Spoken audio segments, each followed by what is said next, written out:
이어서 모닝와이드 3부가 방송됩니다.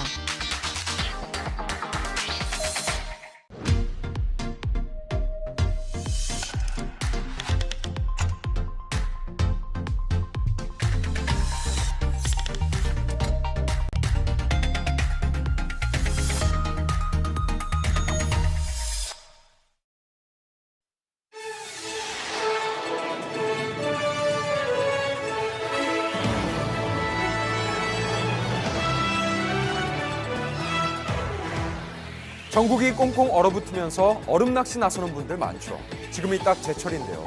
문제는 출입이 금지된 저수지에 들어가서 얼음이 난로까지 피워놓고 이렇게 낚시를 즐기는 사람들이 많다는 겁니다. 1m 밀착 르포에서 현장 취재했습니다.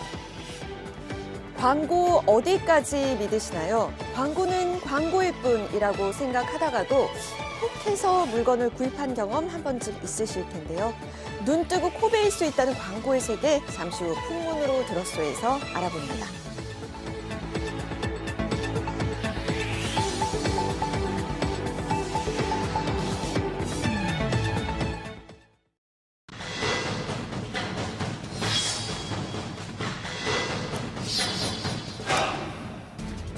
새해 벽두부터 교통사고 뉴스가 이어지고 있습니다. 지난 20일에도 새벽 시간 배달하던 30대 남성이 억울하게 사망하는 일이 있었는데요.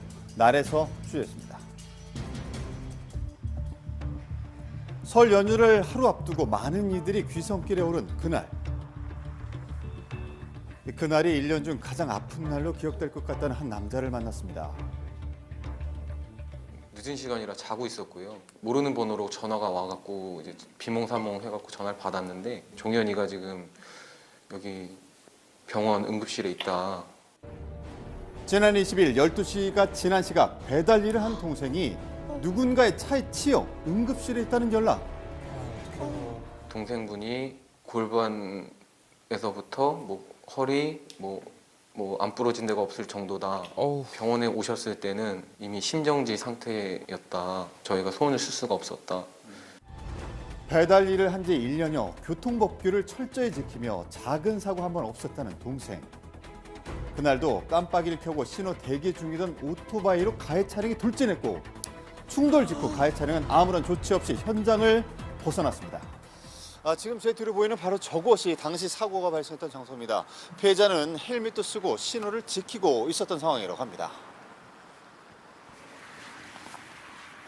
지금 보면 사고 장소에서 충격이 너무나 컸기 때문에 파편들이 이곳까지 날아와 있었거든요. 이쪽입니다.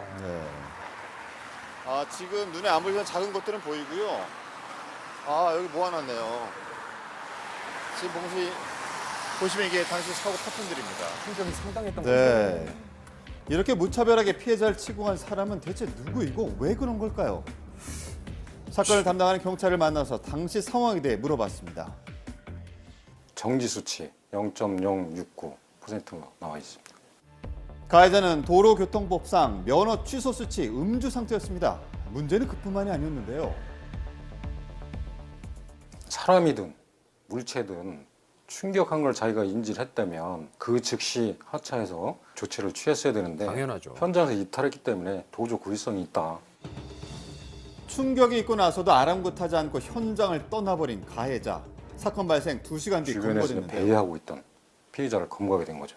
자기는 사람을 친 줄 몰랐고 어떤 물체를 자기는 친 줄 알았다. 이렇게 변명을 하는데 사람을 친 줄 몰랐고 단순히 물체와 부딪힌 줄 알고 현장을 벗어났다고 주장하는 가해자인데요. 과연 가능한 얘기일까요? 이제 저도 오토바이를 봤지만 이거는 진짜 오토바이라고 할 수가 없습니다. A4용지 저희 그냥 이렇게 손으로 이렇게 구기면 구겨지잖아요. 그냥 구겨졌다. 피해자의 오토바이는 앞부분에 엑셀과 연료 탱크 등이 형체도 없이 사라졌고 가해 차량 역시 충돌한 쪽의 헤드라이트와 프론트 범퍼가 크게 손상됐습니다. 모를 수가 있었다. 사람인지 몰랐다. 뭐야 물체다. 이게 거의 벽이랑 부딪힌 수준인데 속도를 말이 안 되거든요. 육안으로 봐도 엄청난 충격. 사람을 친지도 몰랐다는 것이 이해되지 않는다는 지인들입니다. 제 동생은 그 시간에 그 사람 차도 안 다니는 그 시간에 그 신호를 지키고 서 있었는데 솔직히 왜 바보같이 법을 지켜서 저렇게 당했나 이런 생각도. 인적이 드문 새벽 묵묵히 신호를 지키다 참변을 당한 동생. 가족들과 지인들은 그런 동생의 억울함을 풀어주기 위해서 가해자의 엄벌을 촉구하는 청원을 올리며 사건을 알렸습니다. 경찰은 사건 당일 구속영장을 발부해서 피의자를 수사했는데요. 사람을 치고 현장을 이탈했기 때문에 특가법 도주치사 적용하고 현장 조치를 안 했기 때문에 도로교통법 사고 미조치, 그리고 음주를 했기 때문에 도로교통법 음주운전 3가지 혐의를 적용하고 있습니다. 음주, 도주치사기 때문에 윤창호법 적용하는 겁니다. 지난 2018년 부산에서 음주운전 사고로 숨진 윤창호 씨 사건을 계기로 강화된 음주운전 처벌. 개정을 통해서 음주운전에 해당하는 도로교통법 위반에 대한 처벌이 강화됐고, 이번 사건처럼 음주운전 사고에 대한 처벌, 즉 특정범죄 가중처벌 등에 관한 법이 개정돼서 가해자의 주치 정도에 따른 가중처벌이 가능하게 되었는데요. 사고 당시 혈중 알코올 농도는 측정되지 않았고 사고 나고 난 뒤에 도주했다가 2시간 후에 측정된 혈중 알코올 농도가 0.069%라고 합니다. 문제는 사고 당시 혈중 알코올 농도입니다. 사고 당시 혈중 알코올 농도는 그것보다 높습니다. 통상 시간당 혈중 알코올 농도 감소 수치가 0.03%에서 0.008%인데 2시간이 지났다 그러면 만취 상태로 벌려지도 많은데 이 부분에 대한 수사도 필요해 보입니다. 쉽게 말해서 사건 2시간 뒤 측정한 혈중 알코올 농도가 0.1%를 초과하지 않았기 때문에 위험운전치사 혐의는 적용되지 않았다는 겁니다. 저는 그분이 처음 음주운전을 했다고 생각이 안 들어요. 더군다나 댁이 그렇게 가까운 거리였으면 그 자리에 제 동생이 아니어도 분명히 다른 누군가가 피해를 봤을 거라고 저는 생각을 하거든요. 경찰청 데이터에 따르면 실제로 최근 5년 동안 음주운전 재범 비율은 매년 전체 적발 건수의 40%가 넘는 비율을 차지하고 있었습니다. 음주 관련 범죄는 대표적인 회전문 범죄예요. 처벌이 끝나고 나오면 또 같은 문제를 반복하고 또 같은 문제를 반복한다는 뜻이에요. 치료적 개입이 들어가야 되는데 2016년도에 우리나라에서 치료명령제가 시행이 됐음에도 불구하고 치료가 필요하다라는 인식이 사법제도에서 그렇게 많지 않은 것 같아서 아쉬움이 많습니다. 음주운전 사고에 대한 처벌 수위는 강화되고 있지만 처벌만으로 그 악의 고리를 끊기는 역부족인 상황. 실효성 있는 대책은 정말 없는 것일까요? 음주운전을 근절시키기 위해서 미국 같은 경우에는 고의교통사고로 살인죄로 접근하고 있고 일본 같은 경우에는 동성한 사람 음주운전 사실을 알고도 뭐 술을 팔았다라고 한다면 음주운전 방조죄를 별도로 만들어서 근절시키기 위한 노력을 하고 있습니다. 네. 그 누구보다 성실했고 하루하루 열심히 살아왔던 동생입니다. 36세의 이른 나이에 단지 누군가의 무책임함 때문에 생을 마감하고 말았습니다. 너무 착한 동생이었죠. 저도 아직 실감이 안 나고 법적으로 강력해져야만 그게 무서워서라도 이 사람들이 음주운전을 안 하지 않을까요?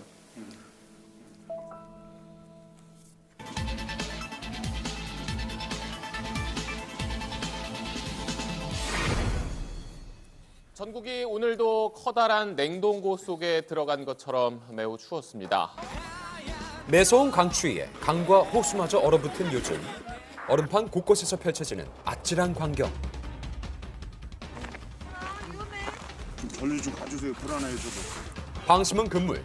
한순간도 안심할 수가 없는 위험천만한 얼음 낚시 현장을 1m 밀착 르뽀에서 취재했습니다.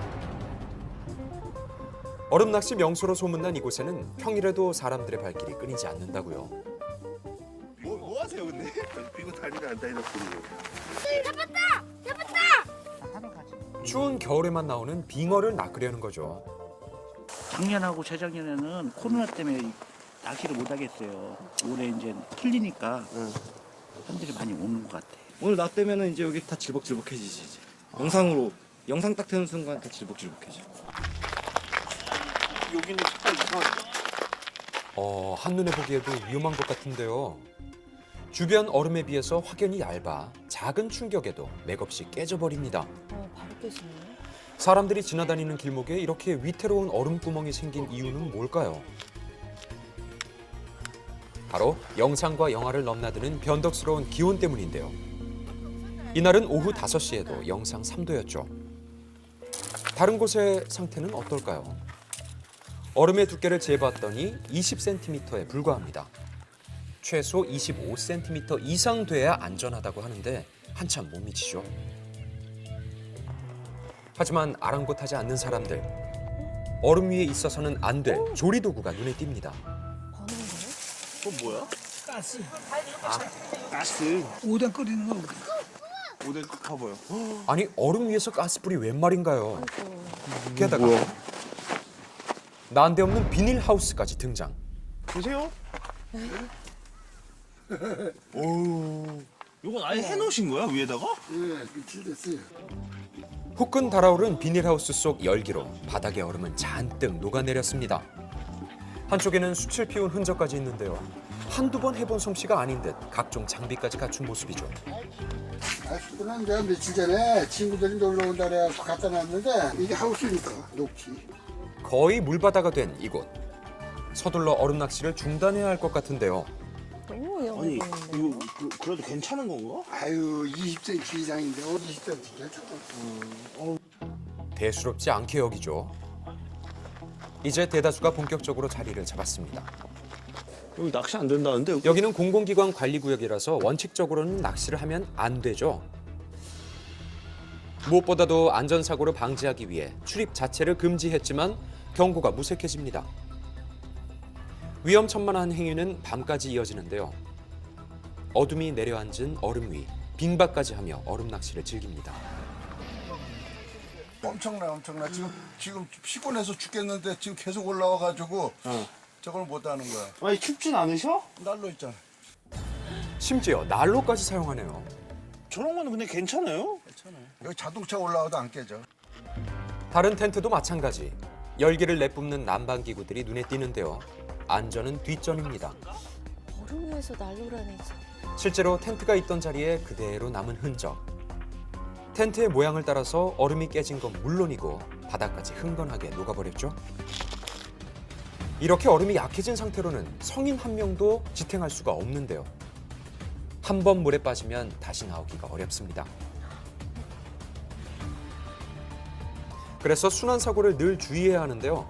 3년 동안의 통계를 보면 겨울철 순환사고는 매년 반복된다는 걸 알 수 있죠. 그 수는 600건이 훌쩍 넘습니다. 이에 비상이 걸린 곳이 있으니 수많은 군중이 모이는 얼음낚시 축제장. 주로 친구나 가족 단위로 오는 데다가 얼음판 위에 밀집된 채로 빙어 잡기 삼매경이라서 얼음 상태를 수시로 점검한다고요. 전체적인 얼음이 어떻게 얼어 있는지, 그리고 어제 오늘 얼음의 차이가 뭐가 있는지, 얼음의 형태 변경이라든가 그런 부분을 확인하고 있습니다. 안전장비를 철저하게 갖춘 후 주저없이 물속으로 뛰어듭니다. 물은 얼음보다 온도가 높아서 하부면이 쉽게 약해지기 때문에 문제가 없는지 꼼꼼히 살펴보죠. 얼음 두께도 재보는데요. 빙지를 수시로 확인한 덕분에 어마어마한 인파도 버텨냅니다. 올려가지고 35cm 이상 나오면 엄청 두꺼운 거죠? 두께가 25cm가 되어야지 저희 수용 인원의 100%를 갖다가 입장시키고 있는데 날씨가 포근해서 다소 좀 녹더라도 저희가 전체 인원 15,400명 밖에는 무리가 없다고 판단을 했습니다. 축제 기간 동안에는 물의 흐름을 정체시켜서 얼음이 두껍게 얼도록 한다고요. 게다가 얼음 구멍의 지름은 20cm 이하로 뚫고 가로 세로 2m 간격을 두도록 제한하고 있습니다. 하지만 대다수의 낚시터는 관리되지 않고 있는 실정. 결국 관할 기관에서 나섰습니다. 지금 이 깨진 부분이 여기도 다 지금 얼음입니다. 이게 산탄해야 되는데 얼음이 붕괴되고 하니까 이런 식으로 지각 변동 일어난 것 같이 돼 있는 거죠. 들어서자마자 거대한 얼음 구멍을 발견했습니다. 이거는 뚫은 흔적이 아니고 한마디로 그 낚시하시는 분들 보면 그 숨구멍이라고 있어요. 공기가 빠지면서 나오는 그 부분이 영상 그 온도기 때문에 이런 부분에 좀 얼지 않고 숨구멍이 있는 거죠. 깨지죠. 위험하죠. 네. 얇아요 이거. 바로 깨지네요. 잘못하면 건장한 남자 아니면 성인도 빠지면 익사사고가 날 수가 있습니다. 만약 눈이 쌓이기라도 하면 위험성은 더 커지겠죠. 너무 가까이 가지 마세요. 좀 멀리. 과연 어느 정도로 위험한 건지 제작진이 직접 확인해봤습니다. 얼음 구멍의 지름이 20cm 이하일 때 안전하다고 판단하는데요. 측정 결과 60cm에 달합니다. 3배 가까이 되네요. 네, 혹시 모를 사고를 막기 위해 소방대원들까지 출동했는데요. 보통 강이나 호수 한복판보다 가장자리에 있는 얼음이 더 얇고 충격에 약하기 때문에 임의로 잘라내서 단면을 확인합니다. 이렇게 얇아진 얼음으로 인한 사고에 대비할 만한 방법은 없을까요? 꼭 해변기가 아니더라도 관리가 안 되는 장소에서는 위험할 수 있습니다. 그래도 낚시를 하실 경우에는 구명복을 꼭 필히 착용하시고 대처할 수 있는 장비인 아이스박스도 준비해 놓으시면 안전에 크게 도움이 될 것 같습니다. 계도가 필요한 상황인데요. 철수 부탁드릴게요. 철수 좀 바로 부탁드리겠습니다. 알겠습니다. 외진 곳도 놓치지 않습니다. 선생님 안녕하세요. 저희가 지금 안전사고 예방 차원에서 지금 그 홍보차 어이구. 아니, 이게 무슨 소리죠? 느끼시죠? 지금 얼음이 예, 얇아서 깨지고 있어요. 예예. 좀 전류 좀 가주세요. 불안해요 저도. 선생님도 불안하시잖아요. 지금 아니 그 옆에 오시니까 불안하다고. 그러니까 가시라고요 좀. 가지 철수하니까 옆에 있지 말라고요 좀. 네네. 마지막 낚시꾼까지 떠나면 임시로 길목을 막는다고요. 얼음 낚시를 보다 강하게 단속할 수 있는 방법은 없는 걸까요? 근거가 있으면 강제로 뭘 벌금 매기거나 할 텐데 그런 게 없어요. 나가셨으면 좋겠다 이렇게 궤도는 하지만 나가십시오 이렇게 할 수는 없고. 상황이 이렇다 보니까 매년 몰려드는 얼음 낚시꾼들 때문에 인근에 있는 주민들 역시 괴로움을 호소합니다. 불편하죠. 우리는 쓰레기 버리고 가고 아무데나 똥 싸고. 아무데나 똥을 싼다. 그러니까 급하니까. 왜 그러면 화장실이 없었으니까. 쓰레기를 버리고 가는 것이 문제지 뭐 쓰레기는 좀 잘 수거해가지고 가세요. 그래도 대답은 하는데 안 하면 어떻게 했어요? 우리 나가 또 주워야지. 주민분들이 하셨다 그러면? 그럼 어떻게 해요? 실제로 곳곳에서 쓰레기를 발견할 수 있었습니다. 빙어 튀김을 해먹고 남은 음식물 잔해가 그대로 묻혀있기도 하고요. 사람이 떠난 자리에 각종 쓰레기가 마구잡이로 뒤엉켜 있기도 하죠. 이런 것들이 쌓이면 수질이 오염될 텐데요. 아니, 이건 또 뭔가요? 아우. 아이고. 아이고 오줌이야 이거. 아. 기본조차 지키지 않고 즐기는 게 능사는 아니겠죠. 즐기게 되는데 그건 말릴 사람 하나도 없고 와서 잘 놀다가 쓰레기 잘 수거해가지고 안전하게 가면 괜찮은데 그거 못하고 가니까 좀 답답하지. 사람도 많고 탈도 많은 얼음 낚시. 빙어 잡으려다가 너무 많은 걸 놓치는 건 아닐까요?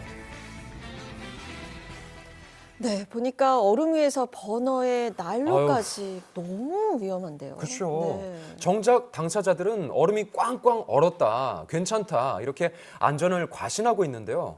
얼음 낚시 축제가 열리고 있는 이런 곳들은 그나마 안전을 철저히 관리하는 곳이지만 그 외의 장소는 아주 위험할 수 있기 때문에 정말 주의하셔야겠습니다. 네, 맞습니다. 사고는 정말 한순간이거든요. 네. 그렇죠? 자, 다음은 풍문의 진실을 파헤쳐보는 시간. 오늘은 눈 뜨고 코 베일 수 있는 이야기라고 하는데요. 지금 시작합니다.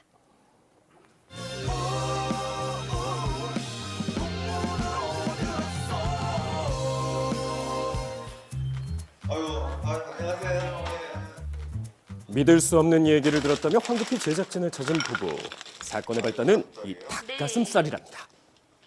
닭가슴살이 주식이죠 주식. 주식이에요? 네. 운동이 취미인 부부에게 닭가슴살은 밥보다 중요한 필수 영양식이었는데요.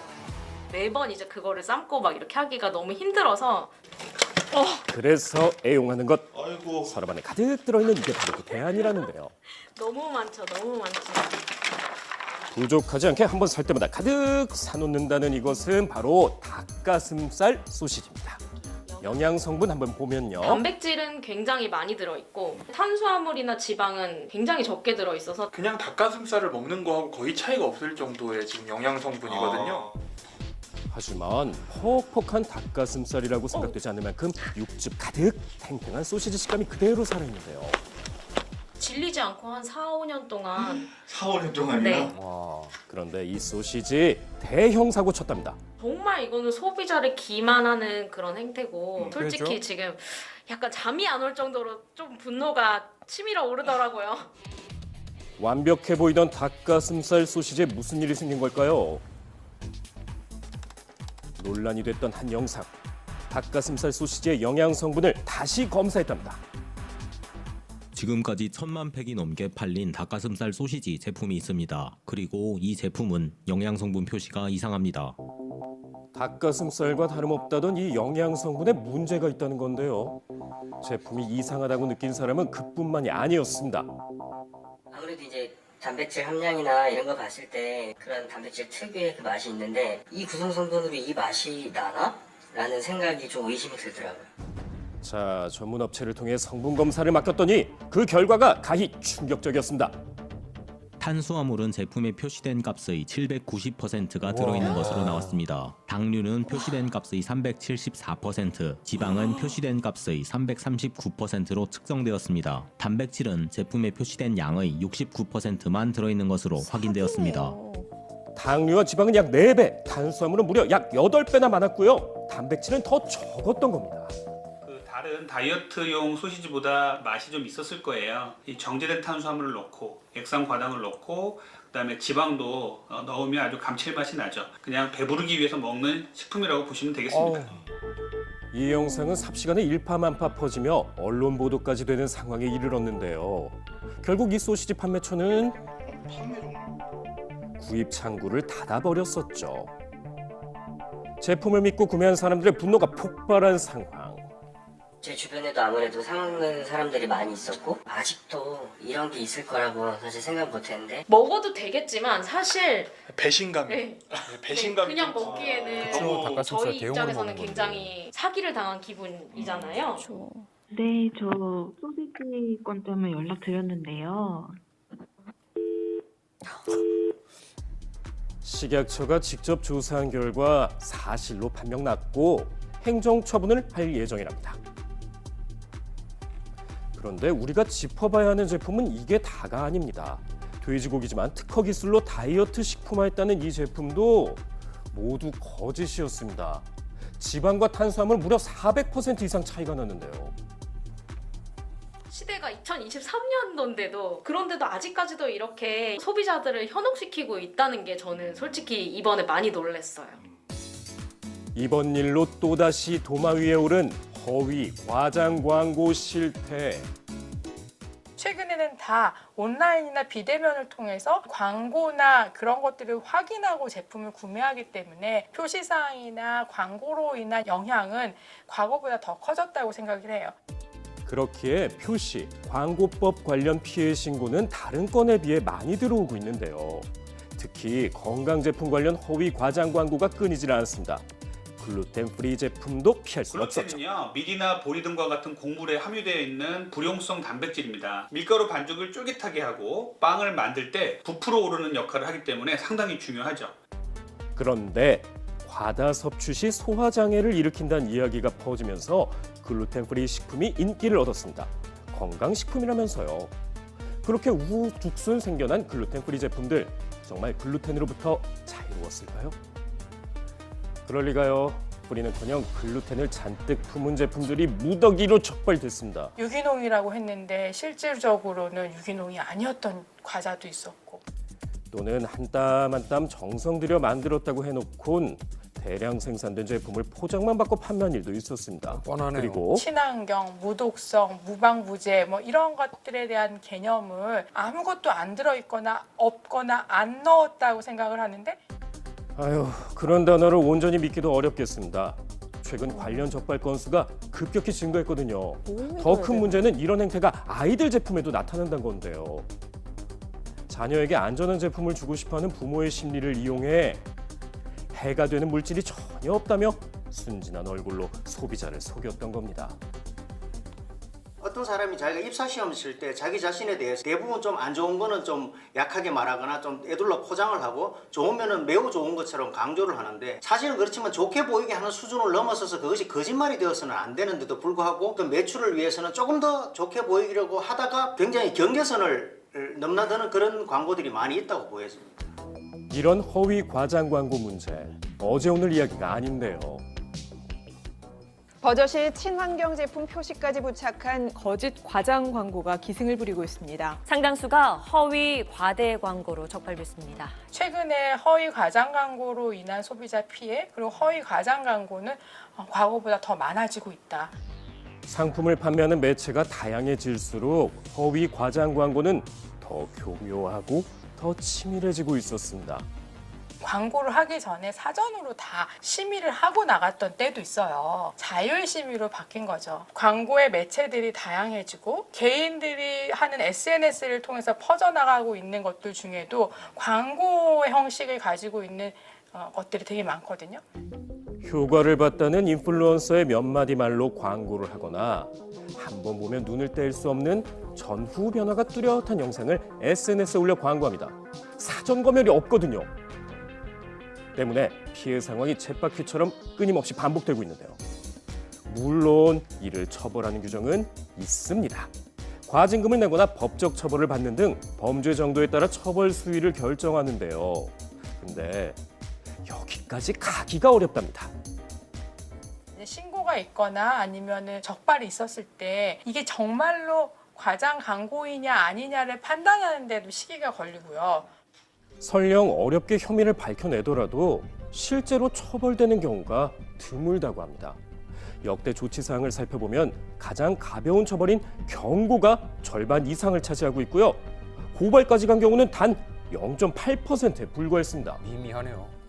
결과론적으로는 그걸로 인한 매출 증대가 설사 나중에 적발되더라도 그로 인한 손실보다는 그래도 크다고 생각을 하기 때문에 그런 행위가 계속 이어진다고 보여지고 이런 솜방망이 처벌이 소비자들을 눈뜨고 코 베이는 상황까지 몰아간 건 아닐까요? 기업들이 허위 광고를 못하도록 이렇게 법이나 처벌 수위가 좀 세져야 한다고 생각을 합니다.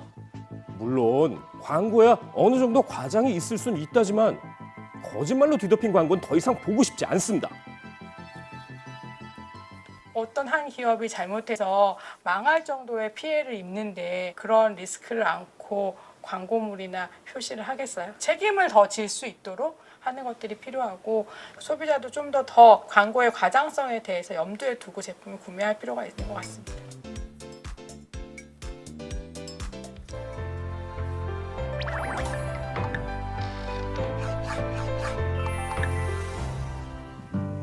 오늘 도착한 곳은 경상북도 군위군. 내 손 내 집을 찾아서 힘들게 산길을 올라가 보는데요. 거의 산꼭대기 정상까지 왔는데 여기 집이 있을까요? 하늘에 손이 닿을 듯 높은 곳까지 올라가야 보이는 집. 어떤 모습일지 벌써부터 기대됩니다. 이야, 세상에. 저기 계시네요. 저기 안녕하세요. 어서 오세요.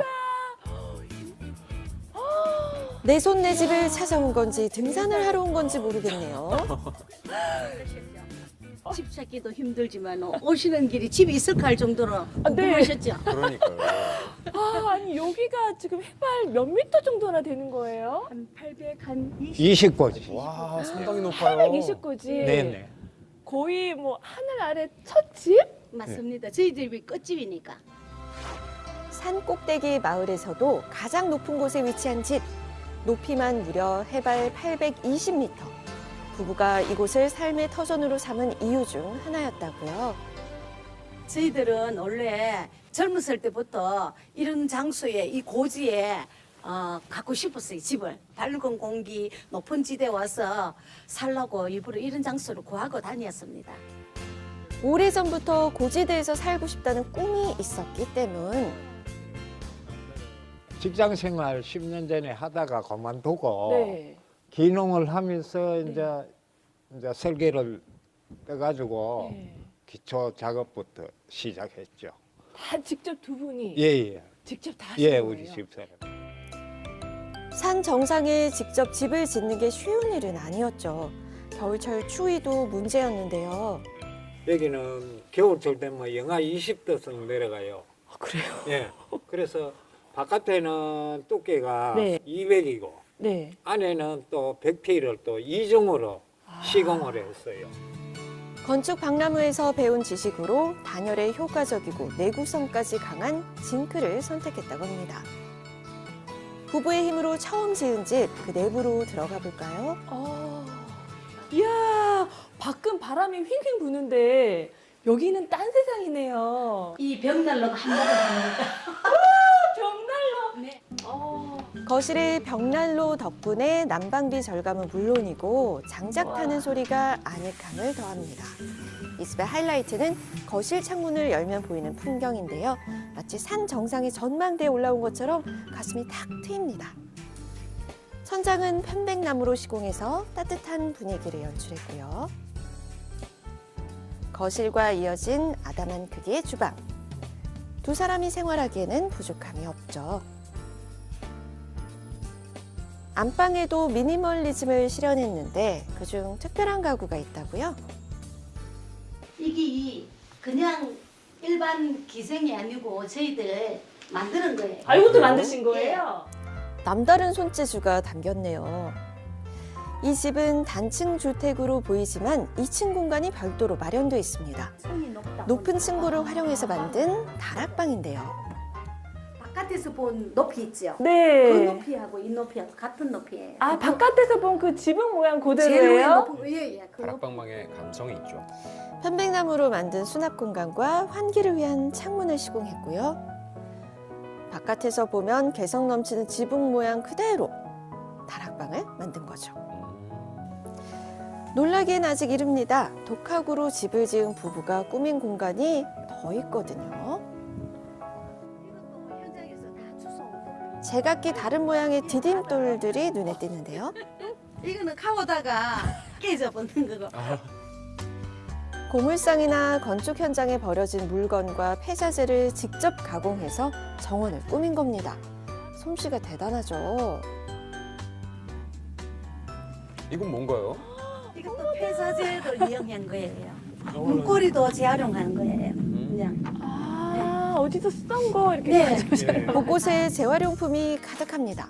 쓸모없어 보이던 물건들이 부부의 손을 거치기만 하면 높은 완성도 자랑하면서 쓰임새 있게 다시 태어나는데요. 이 집도 오랜 시간 부부의 손을 거쳐 탄생했습니다. 산 정상까지 오르내리며 이곳에 집을 지은 이유는 무엇이었을까요? 발견했을 때, 여기 왔을 때는 너무너무 좋죠. 상상을 초월할 정도로 내 가슴이 벙하이 비행기 타고 쭉 가는 그런 기분이 딱 마음에 다가왔더라고요. 그래서 여기를 개간하고 어떻게 이 물건을 만들어 보자. 예. 개간하고 어떻게 이 물건을 만들어 보자. 예.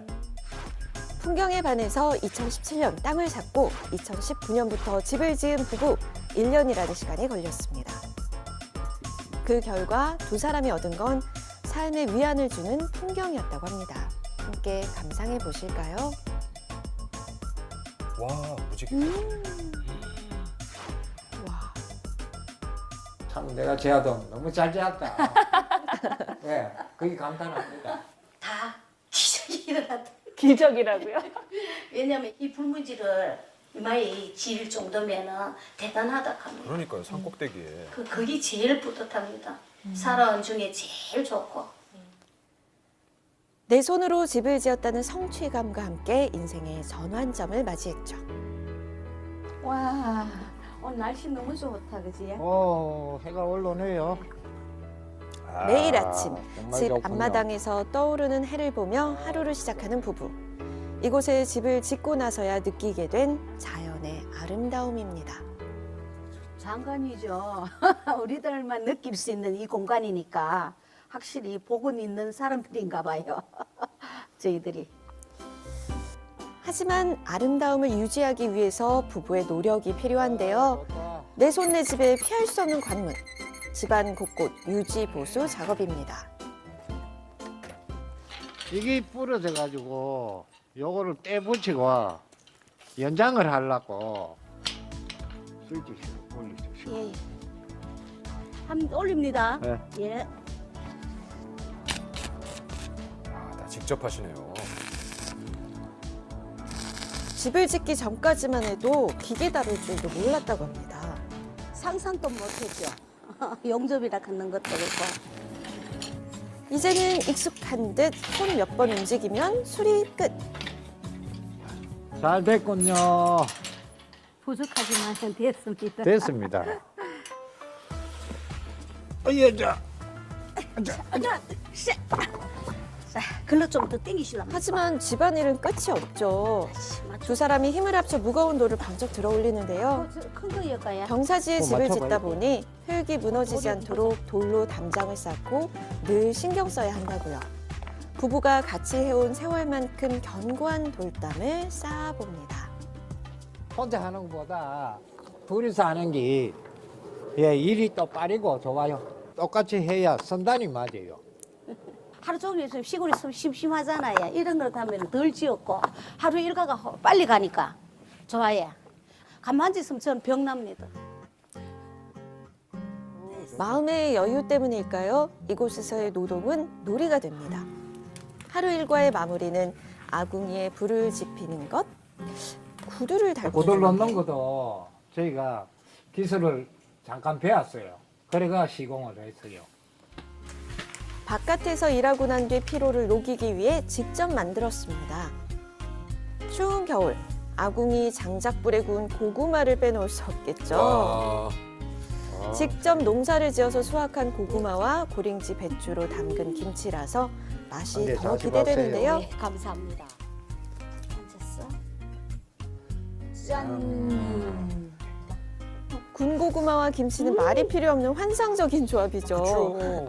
바깥에서 오랫동안 일했던 부부, 뜨끈한 구들방에서 먹는 새참 맛에 웃음이 절로 나옵니다. 뜨거우니까. 배부르게 먹었으면 누울 차례죠. 이거 좋구나. 배도 부르겠다. 너무 좋다. 아이고 뜨거운데 이거. 너무 뜨거운데 이거. 아이고 좋다. 부부의 마주잡은 손에는 긴 세월이 담겨 있습니다. 중년의 나이에 집을 짓고 같이 일하고 또 같이 쉬며 힘들었던 순간들도 함께이기에 이겨냈을 겁니다. 두 사람이 쌓아온 시간, 그 위에 새로운 미래를 짓는 부부.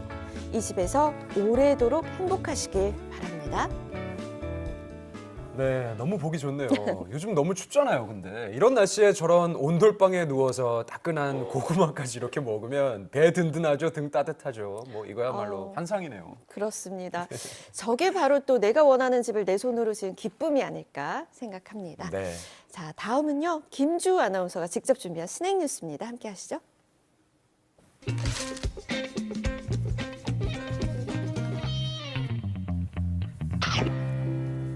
안녕하세요. 가장 뜨거운 이슈를 한 입에 먹기 좋은 스낵처럼 전달해드리는 모닝 스낵 뉴스의 김주우입니다. 오늘 이야기해볼 첫 번째 키워드는 바로 13월입니다. 매년 이맘때가 되면 직장인들의 최대 관심사가 있죠. 바로 13월의 월급이라고 불리는 연말정산이 코앞으로 다가온 건데요. 2023년 연말정산, 과연 어떤 것들이 달라졌는지 스낵 뉴스에서 짚어보죠. 정부에서는 세금을 부과할 때 정부의 정책 운영 방향에 따라서 세금 부담을 덜어주기도 하는데요. 그에 맞춰서 올해 공제 혜택이 가장 커진 두 가지 항목이 있습니다. 첫 번째는 바로 신용카드 등 사용 금액에 대한 소득 공제입니다. 신용카드만 소득 공제의 혜택이 되는 건 아니고요. 현금 영수증과 체크카드의 현금 결제, 제로페이 등의 간편 결제, 대중교통과 전통시장 지출에까지 소득 공제가 적용됩니다. 신용카드의 경우 추가 공제 항목이 생겼습니다. 작년 신용카드 사용액이 2021년보다 5% 넘게 늘었다면 100만 원 한도 내에서 20%의 추가 소득 공제를 받을 수 있죠. 만약 한 해 7천만 원을 버는 근로자가 재작년에 신용카드로 2천만 원을 썼고 지난해에는 3,500만 원을 사용했다면 공제액은 112만 원 더 늘어나는 겁니다. 하지만 앞서 언급된 소득공제는요, 세금 부과 대상인 소득을 줄여주는 제도이기 때문에 내야 할 세금이 줄어드는 세액공제가 아니라는 점 정산시에 꼭 유의하세요. 올해 공제 혜택이 가장 커진 두 번째 항목은 대중교통입니다. 7월부터 12월까지 작년 하반기에 이용한 대중교통 사용분에 한해서 기존 40%였던 공제율이 무려 80%로 상향된 거죠. 공제 대상 대중교통에는 택시나 비행기를 제외한 버스와 지하철, KTX와 SRT 같은 열차가 해당됩니다. 재작년부터 집값이 치솟으면서 서민들의 주거 안정을 위한 소득공제도 눈에 띄는데요. 바로 무주택자에 대한 소득공제 혜택입니다. 주거비 부담 완화를 위해 전세대출 원리금 상환의 공제 한도 역시 300만 원에서 400만 원으로 늘어나고요. 월세의 경우 세액 공제율이 더 높아졌습니다. 총 급여가 5,500만 원 이하라면 최대 17%까지, 총 급여가 7천만 원 이하라면 15%까지 세액 공제가 가능합니다. 총 급여가 5천만 원 이하인 사람이 월세로 50만 원씩 지출했다면 102만 원 정도를 공제받는 셈인데요. 재작년에 비해서 약 30만 원 더 혜택을 받게 되는 거죠. 지금까지 살펴본 소득공제 혜택들을 보니까 벌써부터 설레는 분들 많으시죠? 하지만 연말정산 후 생각보다 적은 환급액에 허탈감을 느낀 적도 많으실 겁니다. 많이 쓴다고 소득공제를 무제한으로 받을 수 있는 게 아니기 때문이죠. 이번 2023년 연말정산부터는 공제액도 크고 그 항목도 다양해져서 혜택을 받는 사람들이 늘어나지 않을까 싶은데요. 2022년도가 끝났기 때문에 할 수 있는 것들은 사실 많이 끝났어요. 근데 이제 지금이라도 이제 할 수 있는 부분들은 국세청에서 수집할 수 있는 자료가 있거든요. 그거 외에 수집이 안 되는 자료들을 내가 준비를 미리미리 해야 돼요. 예를 들어서 월세를 살아서 월세를 냈다. 월세 증빙 같은 경우는 국세청에서 자동적으로 제공을 해주지 않습니다. 이건 내가 지금이라도 준비를 해야 되는 거고요. 장애인이라서 소득공제를 더 받아야 된다. 이런 장애인 등록증 같은 경우도 내가 직접 준비를 해야 됩니다. 요번에 연말정산을 빼먹은 게 있다. 실질적으로 2월이나 3월에 이제 되는 거 빼먹은 게 있다 그러면 5월 달에 직접 셀프로 신고를 하는 패자부활전 종합소득세 확정 신고가 있고요. 그리고 아시다시피 이제 그 전에도 빼먹은 게 있었더라. 그러면은 연말정산 경정 청구라는 제도를 통해 가지고 최근 5년 거 다 환급을 받을 수 있습니다. 오늘 전해드릴 두 번째 이야기는 강제동원입니다. 일본과 우리나라 사이에는 풀리지 않는 숙제가 있죠. 바로 과거사 때문인데요. 그 중에 하나가 바로 일본의 강제동원 문제입니다. 강제동원이란 일제강점기 일본 기업에 의해 조선인들이 강제로 끌려가 고된 노동에 종사하거나 군인이나 위안부로 피해를 입은 역사적 사건을 말하죠. 2005년 강제동원 피해자들이 일본 기업을 상대로 손해배상 청구 소송을 낸 이후 약 20년 동안 매듭짓지 못한 문제이기도 한데요. 소송 이후 일본은 박정희 정부 시절에 맺었던 한일 청구권 협정으로 모든 문제는 해결된 거라고 주장해왔는데요. 하지만 2018년 우리나라 대법원은 해당 협정이 나라 간의 합의를 위한 거지 개개인의 피해까지 포함된 건 아니라고 판단해 피해자들에게 약 1억 원씩 배상하라고 판결한 바 있습니다. 이 판결은 배상금과 액수의 문제를 떠나서 강제동원 피해자들의 손을 들어준 역사적인 판결이 됐습니다. 하지만 여전히 일본은 우리 법원의 결정을 받아들이지 않고 있는 상황입니다. 그런데 지난 10일 정부에서 강제동원 피해자 지원에 대한 방안을 발표했는데요. 하지만 피해자들은 이 해당 배상안에 대해 굴욕적이라고 비판하면서 큰 논란이 되고 있습니다. 대체 어떤 내용일까요? 지난 10일 강제동원 해법 논의를 위해 열린 공개 토론회. 정부는 강제동원의 배상 문제에 대한 해법을 언급했습니다. 피고인 일본 기업 대신 제3자가 변제 가능하다는 점이 검토되었습니다. 피해자들이 제3자를 통해서도 우선 판결금을 받으실 수 있다. 일본 기업이 피해자들에게 배상해야 할 배상금을 제3자인 피해자 지원재단이 기업으로부터 기부를 받아서 대신 변제를 하겠다는 내용이었죠. 피해자들이 요구했던 전범기업의 기금 조성 참여와 공식적인 사과조차 없는 데다가 제3자인 우리나라 재단이 배상금을 대신 내겠다니 이 피해자들은 반발할 수밖에 없는 내용인 거죠. 게다가 외교부는 대법원 확정 판결을 받은 3건 이외에도 재판이 진행되고 있는 67건까지 약 1000여 명의 피해 배상에 대해서도 같은 방식으로 해결하겠다는 입장을 밝혔습니다. 그렇다면 왜 우리 정부는 피해자들이 원치 않는 해법을 내놓은 걸까요? 이번 정부는 악화된 한일 관계의 빠른 개선을 원해왔습니다. 실제로 정상회담을 통해 양측은 강제동원 등 과거사 문제를 조속하게 해결하겠다는 의지를 밝혔습니다. 피해자들의 동의를 받지 않고 이 문제를 강행한다고 했을 때는 일본군 위안부 합의, 2015년 위안부 합의처럼 어떤 커다란 저항에 직면할 것입니다. 그리고 이것은 피해자들이 결코 물러설 수 없는 자신의 인권을 향한 싸움이기 때문에 가능한 모든 방법을 동원해서 대응해 나가셔야 합니다. 지금 이 과거사 문제에 있어서도 이것이 단순히 돈의 문제가 아니라는 것을 대단히 중요하게 인식할 필요가 있는데요. 그리고 이건 단순한 민사소송이 아닙니다. 이것은 우리의 역사인식의 문제와 직결되어 있는 것이기 때문에 피해자들이 요구하고 있는 것에 대해서 당당하게 일본 정부에 맞서는, 그리고 일본 정부에게 외교적인 노력을 다하는 것이 필요하다고 생각합니다. 전 세계가 대한민국에 주목하고 있습니다. 맛있어. 맛있어. 맛있어. 세계인들의 입맛을 사로잡은 마성의 음식들. 대한민국 대표 간식 라면부터 호불호가 강한 닭발까지 우리나라 음식이 세계로 뻗어가고 있죠. 그중 제철마다 세계인들의 마음을 홀린 것이 있습니다. 바로 빨간 유혹에 나선 딸기인데요. 수국이 지리산 밑에 있거든요. 그래서 이제 겨울에는 상당히 기온이 많이 내려갑니다. 익는 속도가 다른 곳보다 느리다 보니까 당도가 그만큼 높은 거죠. 추운 겨울을 이겨내면서 과육이 단단해져 당도가 높은 딸기. 예전에 동남아 쪽에 일본에서 딸기를 수출했어요. 네. 근데 일본 딸기가 비싸잖아요. 품질 면에서 좀 더 나으면서도 가격은 오히려 저렴한 그게 한국 딸기예요. 자, 선물입니다. 새콤달콤한 맛이 매력인 딸기는 매년 12월부터 4월까지 수확해 수출길에 오르는데요. 유독 딸기에 빠진 나라가 있다고 합니다. 딸기로 집합해가지고 다시 선별해가지고 포장해가지고 동남아나 그다음 홍콩 이런 데 수출하고 있습니다. 태국과 베트남 등 동남아권 시장에서 인기가 많다 보니 수출 전용기까지 있다네요. 매년 상승가를 올리고 있는 한국산 딸기. 수출업계에 큰 힘이 되고 있습니다. 기분이 어떠세요? 엄청 좋죠. 우리가 작업한 게 한국에 대한민국에서 그 외국으로 가서 외국에서 전 국민이 먹고 있다는 게 엄청 기분 좋죠.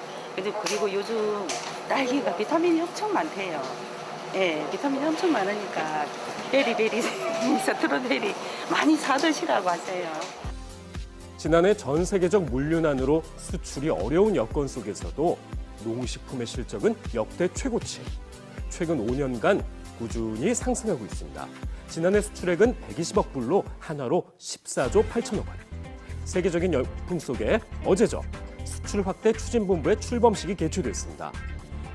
농식품 수출 기업의 애로사항을 듣고 규제제도 개선 등을 지원할 예정이라네요.